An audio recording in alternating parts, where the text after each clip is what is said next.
He's playing some games, the worst he recalls. He's gonna find out which one sucked the most balls. The angry video game nerd is here.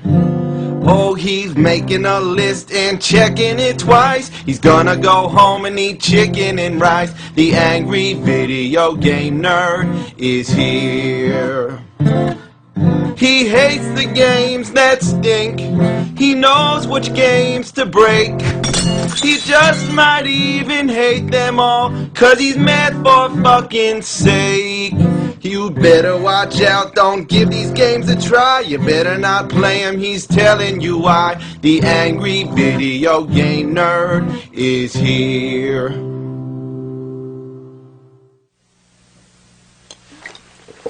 Welcome to another sacrilegious Christmas fuckfest. Now, 2 years ago, I played a bunch of Bible games. Yeah, now would you believe there's actually more of them?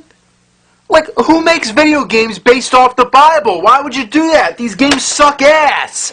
If I was God, I'd be pissed. First, let's check out Exodus, Journey to the Promised Land. What the hell's this? To start the game, please wait up to 9 flashes on TV screen. Power on, please wait 7 seconds between power off and power on. Wow, quite a lot of instructions just to start the damn game. You play as Moses. I guess on his journey to the Promised Land, he had to go through labyrinths and shooting W's at everything and collect sacks with the letter M. I don't know about this one. It's just a puzzle game. It's playable. Basically, you have to collect a certain amount of items in order for an exit to appear. I'm not even sure exactly what the items are, but it pretty much means that you have to uncover every square. Ugh, this is so redundant. It's really one of those games where you need a turbo controller. So the exit appears, you take it, and then you get a bunch of Bible questions, like the king of Egypt told the Hebrew midwives to kill male babies, kill all babies, kill all babies? I'm playing an NES game that says kill all babies? And you know what? That's the wrong answer, so that obviously means it's something they made up. Kill all babies! So for every question you answer correctly, you get, what else? A Bible, and then you get a violent picture of somebody being whipped, and then it's on to the next level. Oh, this is so monotonous. Obviously I'm going all the way in the middle. Oh no, now I gotta go all the way back. Oh, fucking hell. This is ridiculous. So then I get back out, I finish up all the crap I gotta do. Oh, so I guess it's the question marks I gotta get. And then what? Where's the exit? Oh, it's back over there? Oh my lord. I've had enough with this shit. Alright, next up, let's try Noah's Ark. Haven't we played this already? Remember in Bible Adventures, there were 3 games, one of which was Noah's Ark, that stupid shit where you're picking up stacks of animals? Then, of course, there's the infamous Super Noah's Ark 3D, the only unlicensed Super NES game, which happens to be a clone of Wolfenstein, where you're going around shooting goats. So now we have yet another game based off of Noah's Ark. But there's something very different about this one. What's that? It was actually licensed by Nintendo. Who made this?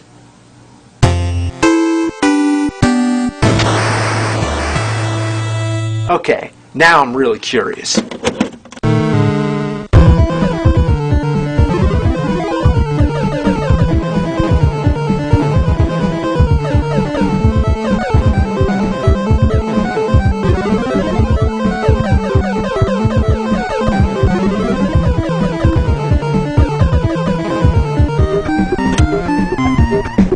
Okay, who would have thought this would actually be decent?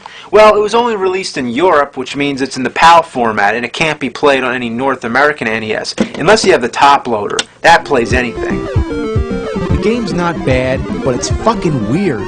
Why are there Native Americans in Noah's time? And why does he turn into a fish? If he and all the animals could turn into fish, they wouldn't even need the fucking ark. Also, it's generally a pain in the ass because enemies can drain half your life bar with one hit. Even the tiniest things such as bees, which take almost all your life. And there's lots of things you can't even touch at all, or you die instantly. This makes it almost pointless to even have a life bar. Also, there's hidden bonus stages, but if you find one of them, it doesn't bring you back. So rather than returning you to the game where you left off, it puts you back at the beginning of the stage, which is fucking bullshit. But overall, I would at least go as far to call it a game. Alright, what's next? Oh, Joshua. This one looks fun, right? Oh no. Doesn't this look familiar? It's the same thing as Exodus. Well, that scratches that off the list. What's the point of discussing the same game twice? The only difference is that you're Joshua, I assume, and that there's a voice. Joshua. But what's even stranger, this game is a copy of a game, which is a copy of another game, Crystal Mines. Damn. Well, here's a little history lesson. Color Dreams was the company making all these unlicensed games for the NES, like Captain Comics, Secret Scout, and Raid 2020. Maybe I'll review that in the year 2020. Anyway, Color Dreams, for whatever reason, decided they wanted to start doing Bible games, now under the name Wisdom Tree. Essentially, they were recycling some of their old Color Dreams games and adding Christian themes. For example, here we have Menace Beach, which was turned into Sunday Fun Day. Let's check it out. So this is Menace Beach. Basically, you're some kid on a skateboard trying to rescue some girl. It's plagued by god-awful control, a pathetic attack range, and the most annoying level design I've ever seen. But the most interesting thing about this game is that between each level, you see your girlfriend begging you to rescue her, and each time, her clothes gradually disappear. The first time playing this, I didn't even realize what was happening. She says, "I've been here so long, my clothes are starting to rot."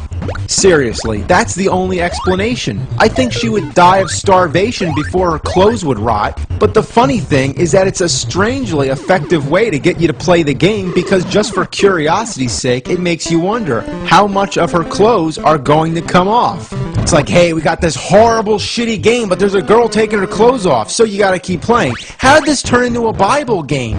Well, let's find out. Here comes Sunday Fun Day.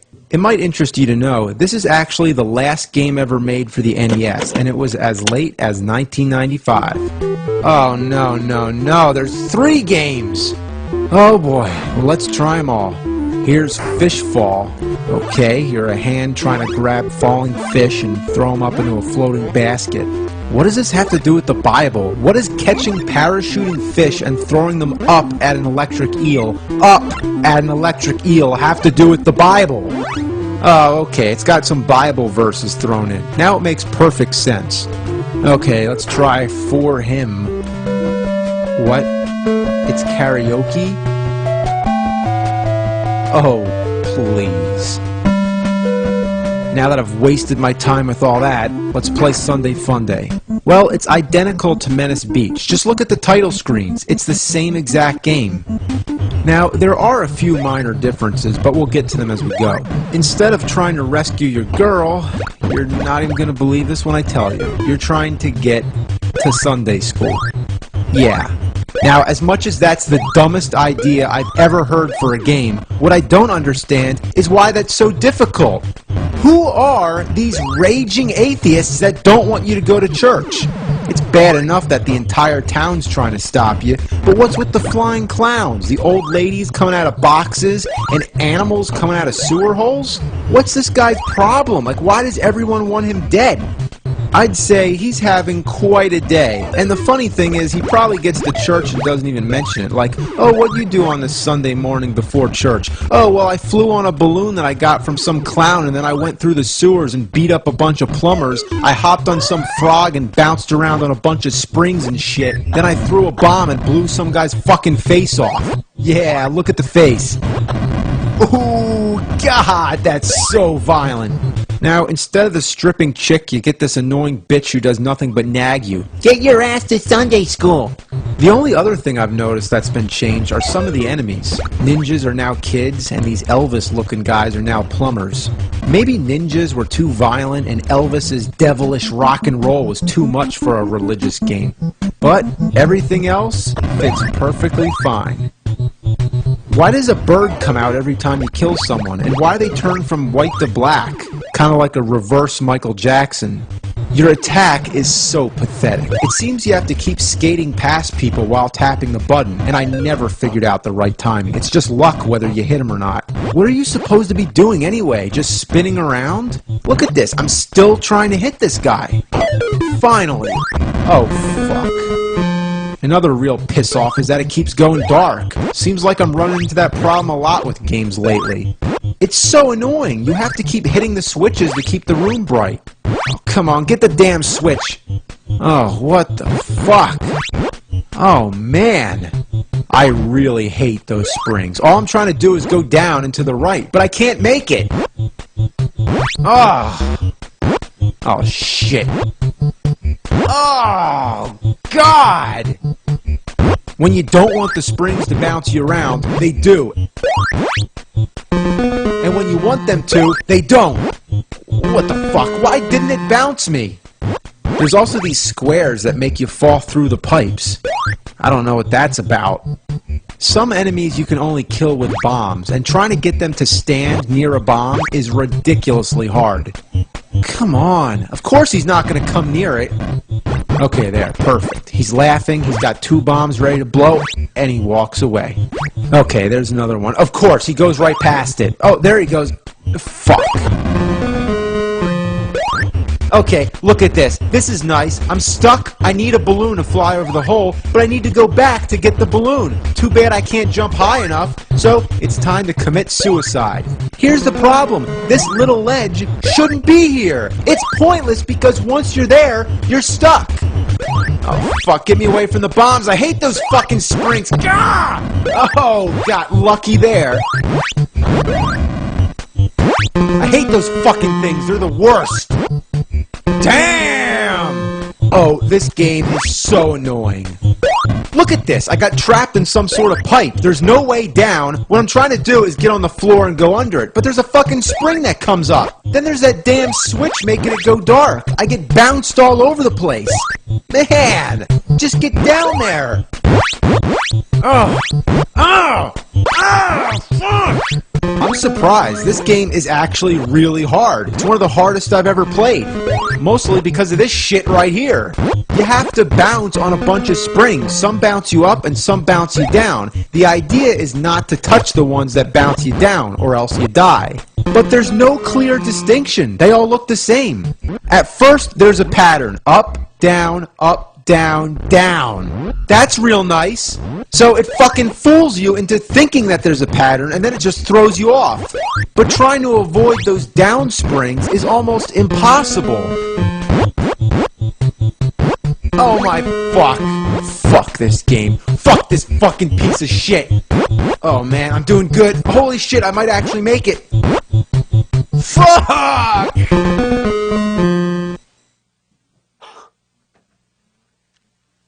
Oh boy. Alright, well that's enough with that one. It's time to wrap things up. I got something to blow the lid off the crap barrel. Time to flick the shit switch, turn up the diarrhea dial. It's Bible games on CDI. Yeah, we're living on the edge. More like living on a prayer. First, we have Moses, the Exodus. Honestly, there's not much to say. It's basically an educational tool with some games thrown in. First, there's Pyramid Pursuit. This is the main game. Basically, you're exploring a pyramid. It's a point-and-click game, but not a good one that actually makes you think. This one is a no-brainer. It flat-out explains what you're supposed to do. Go this way, go that way. The voices are the fuckest baloney shit you'll ever hear. I'm an idol worshipped by many. There's someone downstairs who worships me. What is it, a robot? But let me give you a quick tour of the other stuff. First, you have this animated story about Moses. Moses trusted God. He knew that no matter what, God would take care of him. Then you have Tell Me More, which is basically just more history lessons about the Bible. In the time of Moses, a sacrifice might be an animal like an ox. Then you have the Bible, which is just scripture from the Bible. Then you have the Playroom. The first thing you'll notice is the sing-along. It's just a bunch of karaoke songs. We've got a choice to make. This is the way. I've got to do it. But tell me, why is Moses and Me graffitied on a wall? Then there's a slider puzzle. Nothing to say about that. Then there's the coloring book, and this is where things become really ass. It's kind of like Mario Paint, but really hard to control. Seriously, your pointer just jumps all over the place. And what the hell's going on here? Leprosy? That's nice. Then there's this connect the dots bullshit. If you miss the dot, you get this irritating voice. Whoops. If you get the dot, Whoops. you get the irritating voice. Yippee! And it never fucking stops. Yippee! Yippee! Whoops! Yippee! Yippee! Yippee! Whoops! Yippee! Is that really necessary? Like, what are they, fucking crazy? Well, anyway, that's about all there is to say about that. The other two games are the same deal. They all have the same puzzle games, sing-along, and all that. The only real difference is the main games. David and Goliath has this board game. I am Goliath. You've landed on Goliath's square. That'll send him back. It doesn't make much sense because you never see the entire board, so you don't know where Goliath is. That's like if you were playing Monopoly and you put your face up to the game. You never know what's going on. The last game, Story of Sansom, has a game called Riddler's Race. So was the Riddler in the Bible? I didn't know that. So basically, you're a harpist on your way to play the harp at Sansom's wedding. But there's a bunch of people after you, and if they catch you, you have to answer a Bible riddle. Yep, that's it. Alright, well, I think I'm done. There's not really any more Bible games, or at least ones that actually qualify as games. There's one on Game Boy called the King James Bible. It's extremely rare, but all it is literally the whole Bible on a Game Boy cartridge. So I'm going to draw the line right there. So have a happy holidays and all that good shit. Merry Christmas to all, and all good fucking night. He's playing some games, the worst he recalls. He's gonna find out which one sucked the most balls. The angry video game nerd is here.